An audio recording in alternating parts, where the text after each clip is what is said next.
Bonjour et bienvenue dans cette vidéo. Aujourd'hui, je vous parle de commandes de vol et de gouvernes associées, d'axes de rotation et je clôturerai par des notions de stabilité. Alors la stabilité est quelque chose qui est relativement difficile à comprendre. J'essaierai d'être le plus clair et simple possible pour vous faire comprendre cette notion de stabilité. Je vous donne déjà une première définition. En aéronautique, la stabilité est la faculté d'un avion à revenir à sa position d'équilibre suite à une perturbation. Nous allons en parler tout à l'heure.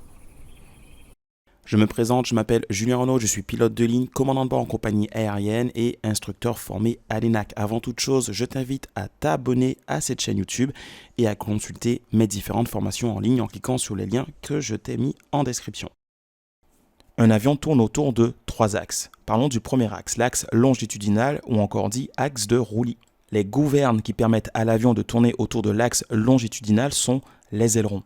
Pour agir sur les ailerons, vous allez saisir le manche et le tourner vers la gauche ou vers la droite. Lorsque vous mettrez le manche vers la gauche, l'aileron de gauche va se lever, l'aileron de droite va se baisser, et ainsi de suite.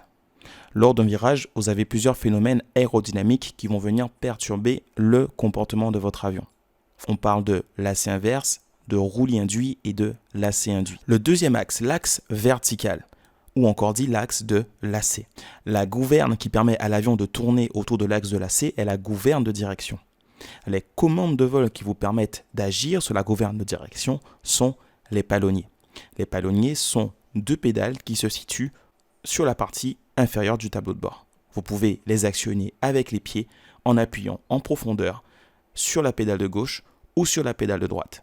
Impulsion à gauche, la gouverne de direction partira vers la gauche. Impulsion à droite, celle-ci partira vers la droite. Petite précision, la partie supérieure des palonniers vous permet d'appliquer les freins. Pédale de gauche, pédale de droite, frein de droite. Le dernier axe, l'axe latéral, ou encore dit axe de tangage. La gouverne qui permet à l'avion de tourner autour de l'axe de tangage est la gouverne de profondeur. La commande de vol qui vous permet d'agir sur la gouverne de profondeur est toujours le manche. Vous allez tirer sur le manche pour monter et pousser pour descendre. Je suis maintenant en vol. Je suis actuellement en train d'agir sur les ailerons. Lorsque vous serez en vol, vous n'aurez pas besoin d'appliquer de grandes impulsions sur vos commandes de vol. Soyez vigilants. Vous pouvez constater que pour qu'un avion soit manœuvrable, il doit répondre également à certaines notions de stabilité. Je vais maintenant agir sur la gouverne de direction. Vous pouvez constater que malgré le mouvement latéral, l'avion reste relativement stable. Nous allons donc aborder cette notion de stabilité et voir comment elle s'applique sur les avions d'aujourd'hui. Avant d'aller plus loin, commençons par quelques définitions. Il y a 2 types de stabilité, la stabilité statique et la stabilité dynamique. La stabilité statique est la tendance initiale qu'un avion affiche suite à une perturbation dans un laps de temps très court. Celle-ci peut être positive, neutre ou négative. Elle sera positive lorsque, par exemple, suite à une turbulence et une augmentation d'incidence, l'avion aura tendance, dans un laps de temps très court, à revenir à sa position d'équilibre. Celle-ci sera neutre quand l'avion aura tendance à afficher une nouvelle incidence et à la maintenir.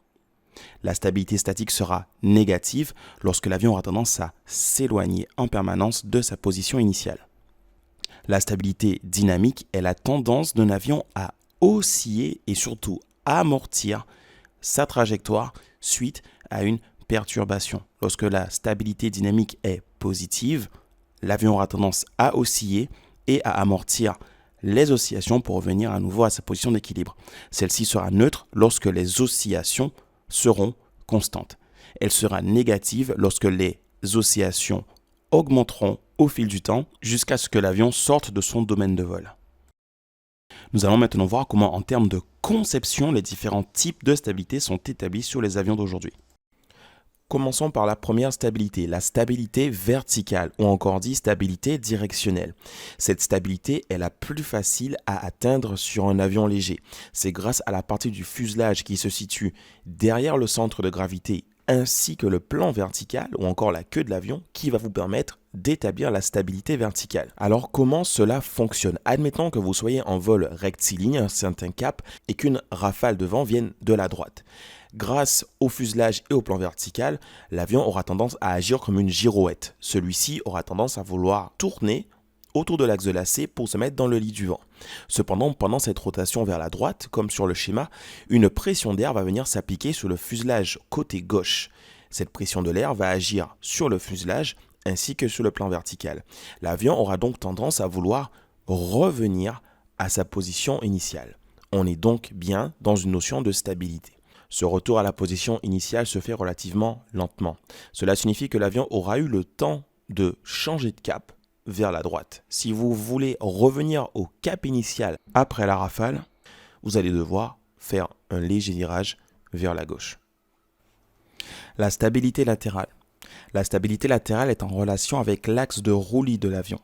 La méthode de conception qui a été trouvée pour permettre à l'avion de se stabiliser sur l'axe de roulis s'appelle le dièdre. Le principe de conception du dièdre est d'avoir le plan moyen des deux ailes non aligné. C'est grâce à cet angle formé que les forces aérodynamiques vont agir en faveur de la stabilité autour de l'axe de roulis. Mais comment cela fonctionne? Vous avez donc à l'écran, avec un effet dièdre légèrement exagéré, les forces de portance. Je vous ai tracé également à l'horizontale ce qu'on appelle la projection de la composante horizontale des forces de portance. Vous pouvez constater que dans le cas actuel, la composante horizontale des forces de portance de l'aile de gauche et de droite sont égales. Que va-t-il se passer suite à une perturbation et que l'avion va s'incliner vers la gauche ou vers la droite? Regardez bien, dans la position actuelle, la composante horizontale de la portance de l'aile bleue est plus importante que la composante horizontale de l'aile rouge. Qui dit plus de portance, l'avion aura donc tendance à vouloir revenir dans sa position d'équilibre. C'est ainsi que le dièdre agit sur la stabilité latérale des avions. Ce mécanisme est totalement passif et n'a absolument pas besoin d'être initié par aucune commande du pilote. La stabilité longitudinale, c'est la stabilité autour de l'axe de tangage. Je vais vous présenter les trois forces qui agissent sur l'axe de tangage de l'avion. La première, le poids. Le poids qui détermine la position de votre centre de gravité. La deuxième force est ce qu'on appelle le foyer. Le foyer, par définition, est le point d'application des variations de portance. Ce point est considéré comme étant fixe et il a été déterminé par les constructeurs. À ne pas confondre avec le centre de poussée dont vous avez déjà peut-être entendu parler, qui a lui une position qui évolue en fonction de l'incidence de l'avion. Plus votre incidence est importante et plus votre centre de poussée se déplace vers l'avant. Nous avons donc à l'arrière de l'avion une troisième force qui va nous permettre d'obtenir un certain équilibre. Cette force est la déportance du plan horizontal. Il s'agit d'une force de portance dirigée vers le bas. Comme vous pouvez le constater sur le schéma, on devine facilement l'équilibre grâce à ces trois forces. Alors, petite précision, un plan horizontal n'a pas forcément besoin d'agir en déportance pour établir une position d'équilibre sur un avion. La stabilité statique sur l'axe de tangage sera en fonction de la position de votre centre de gravité et de votre foyer. Retenez bien ceci, plus le centre de gravité est en avant du foyer, plus votre avion est stable statiquement.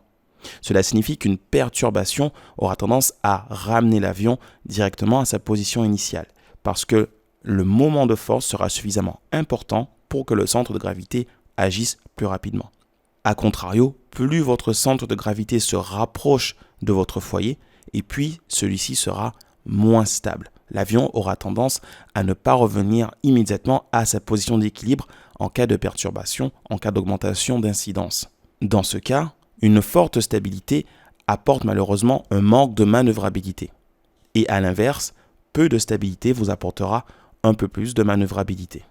Ainsi s'achève cette vidéo concernant les commandes de vol et les notions de stabilité. Je vous souhaite à tous un agréable vol. N'oubliez pas de vous abonner à cette chaîne YouTube et de consulter les différents cours en ligne.